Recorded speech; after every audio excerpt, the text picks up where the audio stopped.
How would you feel talking a little about things we could try to help you have a better time in class? Yeah, I could. Let's try. And I'm really not in trouble? No, you're not. Okay.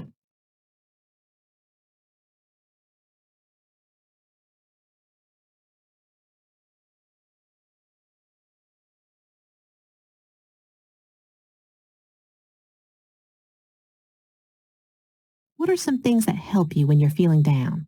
Uh, I really like drawing. Oh, yeah? Yeah, it's fun. Maybe you could try drawing when you have a lot on your mind. And if I see you drawing, I'll know you're taking a few minutes. And I know you'll join us again when you feel up to it. Okay. Can I go to recess now? That was already something to think about.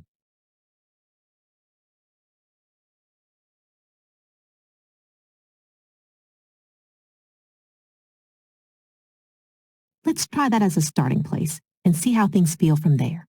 Okay.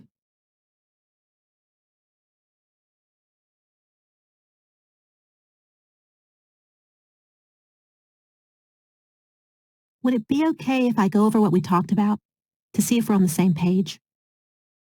Well, you're going to try to draw when you feel like there's a lot in your head. And also, you can always let me know if there's something we're talking about as a group you'd rather not talk about. Yeah, that all sounds good. Hearing you go through all that, it really helps. Well, thanks again for talking with me today. Maybe we can check in a few days from now and see how everything is going. That sounds good. Thanks.